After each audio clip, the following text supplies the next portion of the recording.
Chicago, like most big cities, has its fair share of unsolved crime. And in most of these cases, somebody saw or heard something. It could be a suspicious person, a car driving away from the scene, or simply overhearing somebody talking about the case. With your help, we can put these criminals behind bars where they belong.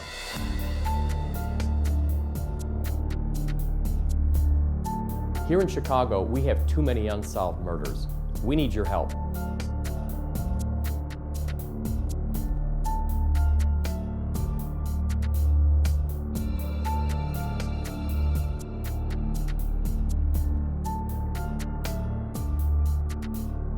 In these cases, the police department is only as strong as the citizens that get involved.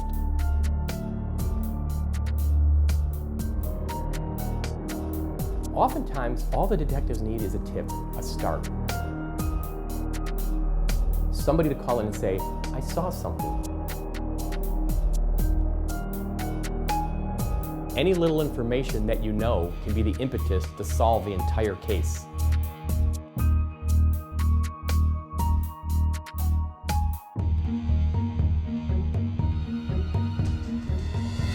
On tonight's episode, we're going to be taking a look at the unsolved homicide case of 24-year-old Jennifer On the night of April 15, 2015, Jennifer and her friend were driving around Chicago's uptown neighborhood. It was there that the vehicle she was driving in was mistaken for a local gang member's car. The car was fired upon multiple times and Jennifer was struck. Here's her story. Jennifer was happy. She was a happy little girl. She loved her sister. She was just a normal, everyday little girl. I always had a lot of fun with her. We had our share of fights, but she was definitely took on the role of big sister, never let anyone mess with me. Jennifer's personality was kind, caring, loving. She just wanted to be friends with everybody. We met freshman year riding the school bus together. She was sitting by herself, I was sitting by myself. We both were like, hey, awkward. We're on our way to this big school. I'm gonna sit with you. And then we became best friends since then. She did have quite a bit of friends that she tried to go out with every once in a while. I know she went out with her coworkers. She really liked all of her coworkers. She made a lot of friends there. I met Jen at Cracker Barrel. I actually trained her when she started, and we became pretty quick friends after that. She was so full of life and just always happy and friendly. Everyone loved her. She just lit up the room. You couldn't help but smile when you were around her. She's always smiling, always. She's never without a smile, and her two big dimples showing. She just had this contagious laugh. Head back, mouth open, ha, like you just couldn't not laugh if she was laughing. She was a family person, always had the kids with her too. Barely ever was without them. Jenny and Marco had a child, and then she got pregnant with another one that she lost, and then she got pregnant with another one that she had. We used to go shopping a lot, and we would take her oldest daughter with us, and she would pick out shirts for us to wear, and I mean, love her, but they were the ugliest shirts. She would say, this is cute, you should buy this, and then we'd take it and just try it on to make her happy, so we really liked to do that. All the time at work, talking about her kids, spending time with them, having dates, little mom and me dates. We like to call her oldest one her mini-me, because she would take her to get her pedicures when she would go get one, and she'd fix her hair just like hers. So, you know, they were very close. I just remember her speaking very highly of them, very highly of Marco, just really loving her family. She was just a phenomenal mother and a magnificent friend. Jennifer just loved life. She really enjoyed spending time with her family. She was never in any kind of trouble or never looked for trouble. That's why nobody could have predicted the tragedy that happened to Jennifer that night. On April 15, 2015, a little after 1:30 in the morning, we were notified that there was a person shot at Illinois Masonic Hospital. Detectives and officers responded over there. At the hospital, they learned that 2 people were shot at. One person was actually shot at 4500 North Broadway. When they were shot at 4500 North Broadway, they drove as fast as they could to Illinois Masonic Hospital, where unfortunately one of our victims, JenniferPonton, died from her injuries.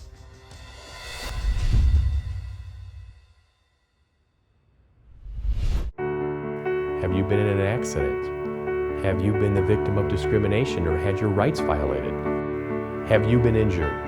If so, the lawyers at Hale Law would love to talk to you. We offer a free consultation. Call me, Andy Hale, 312-870-6926. 312-870-6926. I look forward to talking with you about your case.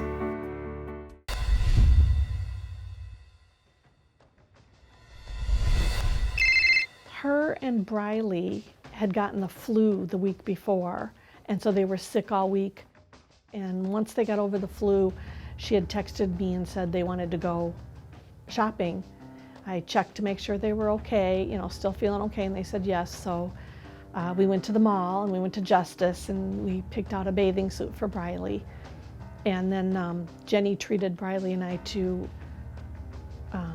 Auntie Anne's pretzels and Cokes, and that was the last time that I saw her or talked to her. So I saw her the day before. She always would ask me to watch the youngest while she would go get the oldest from school. And then she did ask me to go out because it was my birthday. But I ended up just staying in.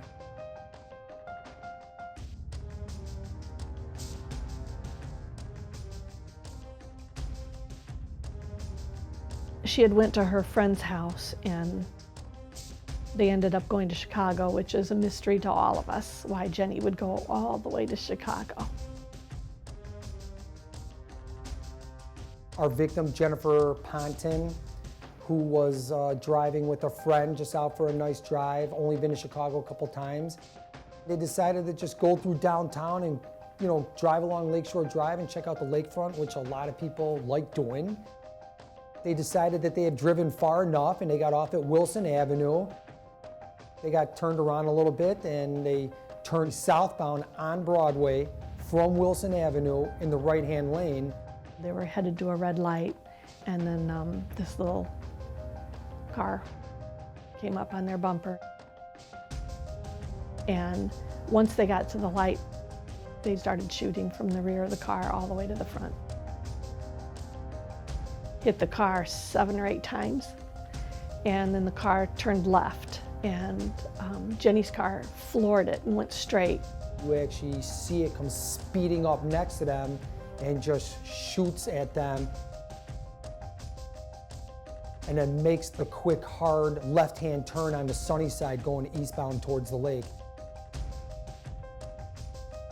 And then the car that Jennifer was in, you can see just speeds off, which we later learned he just kept driving towards Illinois Masonic Hospital.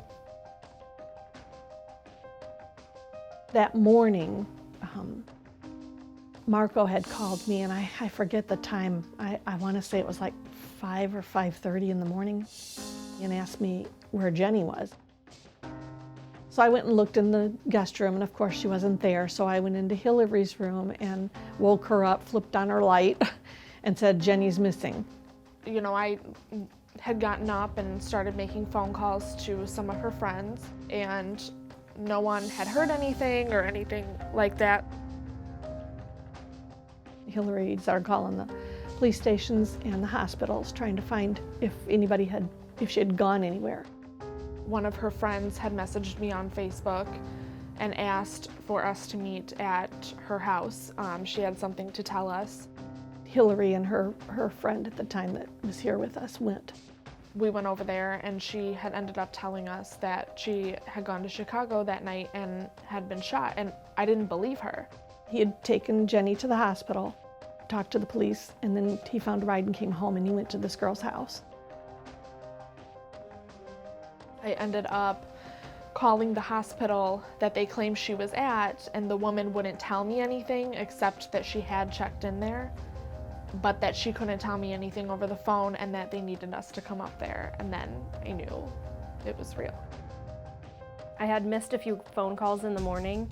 I didn't return them, and then I got to work and people were asking me if I had heard about it, if I had heard what happened to her, and of course I had no idea what they were talking about. So I returned the phone call of a friend that had called me, and I missed the call. And she just told me what happened. I don't think I fully processed until a few days later. This incident happened April 15th, 2015, a little after 1:30 in the morning, and unfortunately Jennifer was shot in the head and died from her injuries. And you know, it's just really a shame. You know, wrong place, wrong time, and mistaken identity, unfortunately.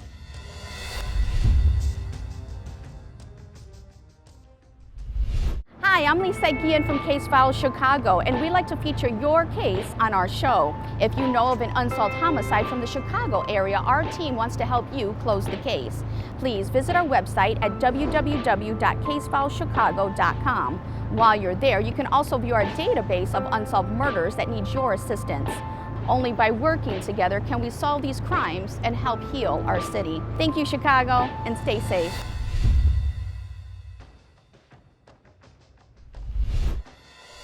On April 15th, 2015, a little after 1:30 in the morning, we were notified that there was a person shot at Illinois Masonic Hospital. Our victim, JenniferPonton, who was driving with a friend just out for a nice drive, only been to Chicago a couple times. They're going for a drive down Lakeshore Drive, just enjoying a nice spring night. And they got off near the Wilson area, and they got turned around a little bit, and they turned southbound on Broadway from Wilson Avenue in the right-hand lane. A car drove up on them very quickly and shot up the car.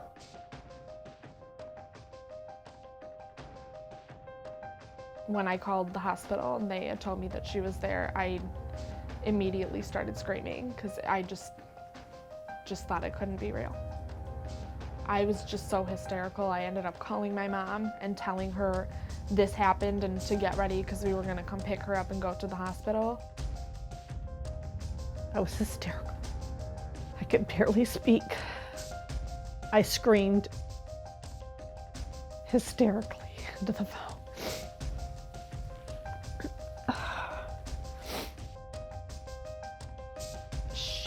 I think she just kept saying no, like that's not true, no. And I said, yeah, I called the hospital. They checked her in. With this situation, it's a little bit interesting because Jennifer was in the passenger seat of the car. Her friend was driving the car, and once the shots rang out, he actually drove straight to the hospital. So it took a few minutes for the officers and the detectives to find out what had actually happened until they showed up at the hospital. We picked her up, and then we all drove up to the hospital. We headed for Chicago after that. It was Hillary and I and Marco, and we went straight to the hospital. The police were waiting, of course, and grabbed Marco and started questioning him. And they took us to another room. Long story short, some detectives came in with her wallet, some of her belongings, and asked us if this was her, and we said yeah, and that's when they told us that she had passed away. The whole thing was just shocking to me. I mean, once you hear something like that, it's like there's a million questions. Why was she there? What was she doing? Who was she with? Who would do this? So I think that kind of was what was going through all of our heads at that point. This incident happened April 15th, 2015, a little after 1:30 in the morning. So what happens is a midnight detective goes out, and midnight detectives don't normally hang on to their murders or their scenes. It's passed off to a day detective. So when I came in at 7 o'clock in the morning, I was told what was going on, and the case got assigned to me, and I immediately went out to the scene, which was 4500 North Broadway in the Uptown area, and met with the detective. I relayed the news to my manager because she actually was asking about it as well, and she just instantly broke down. So It was very hard at work. Everyone was definitely affected by it. I think about her every single day, not one single day.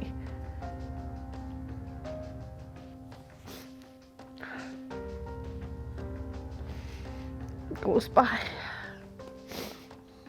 that I don't think about her. I wish that it could have been me and not her. She had everything to live for. You never think something like this is gonna happen to you. Especially being from like a nice area, like you just don't expect something like this to happen. This is the Uptown area. It's 4500 North Broadway, which is basically Montrose, Sunnyside, Wilson. It's a mixed community up there.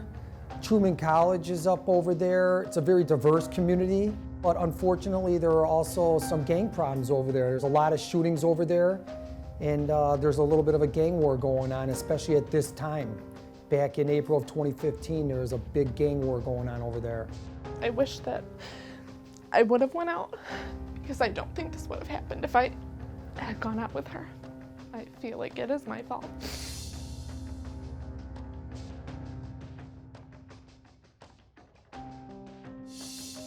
She wanted to go out and had really nobody to go out with her, so she had asked me, you know, to take me out for my birthday, and I just didn't want to go.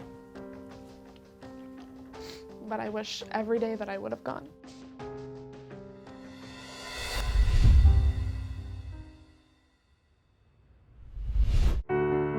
Have you been in an accident? Have you been the victim of discrimination or had your rights violated? Have you been injured? If so, the lawyers at Hale Law would love to talk to you. We offer a free consultation. Call me, Andy Hale, 312-870-6926. 312-870-6926. I look forward to talking with you about your case.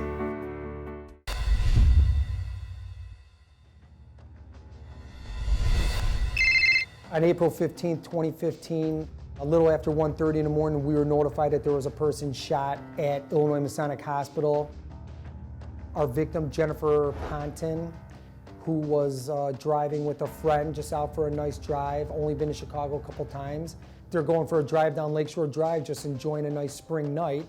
And they got off near the Wilson area and they got turned around a little bit and they turned southbound on Broadway from Wilson Avenue in the right-hand lane. A car drove up on them very quickly and shot up the car. She clearly had been scared to have bullets flying past your face and then eventually shot and killed. They took my sister, my best friend. I can't go to my sister anymore for advice or to tell her things. 3 years is a long time of people not sleeping at night, knowing that there's still awful people out there who did this to her and are okay with it. They're getting away with it. They're going on with their everyday life, acting like everything's fine, when there's 2 little girls here in town who no longer have their mother. Well, we've come up with a pretty good theory as to what we believe happened, from interviewing people, which led us to believe who might be responsible for this. Unfortunately, we're not at the point yet to arrest them. This is still an ongoing investigation.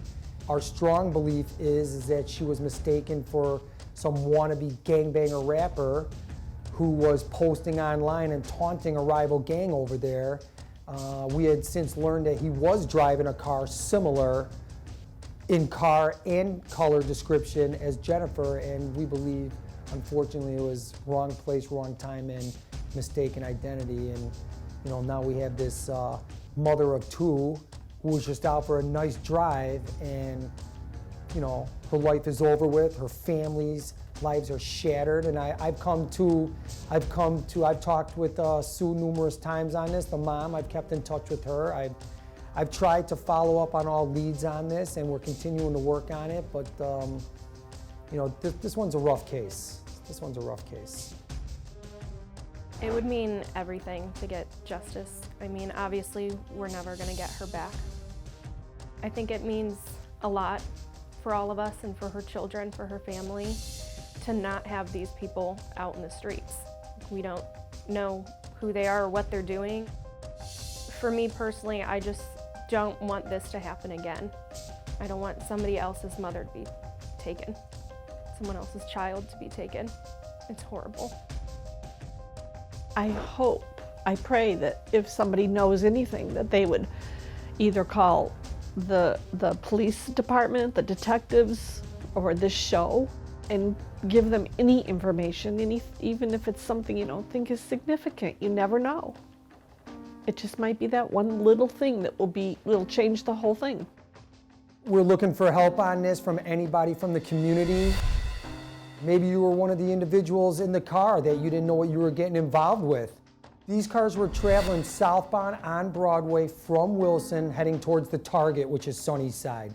The offenders fled eastbound, which is a left-hand turn on Sunnyside, going towards the lakefront. My daughter was 2 at the time when this happened, so it's really hard from both perspectives, thinking from the child's perspective, I don't have a mother anymore, and as a mother, knowing your baby is gone. That's something I still struggle with. It makes me hurt more to think that. It makes me hurt more to be like, she's not here for them, or they don't have her. That's not okay. You know, we're right there, we're almost at the finish line. We just need a little bit more to bring this person to justice and get some peace for this family. If you have any information on this, you can get a hold of me, Detective Mark Levitt, at 312-744-8261, and you can remain anonymous. I would thank her for being the best sister and always sticking up for me, even though we had our share of fights, but I thought she was just the best thing, and I love her. I would tell her that I love her very much and I miss her more than she could ever imagine. Give anything to have her back. The cases featured on tonight's episode remain unsolved, and we need your help. If you have any information on tonight's episode or any of the cases featured on the show, please give the detectives a call. We need our communities to come together so we can take back our streets and make our neighborhoods safe again.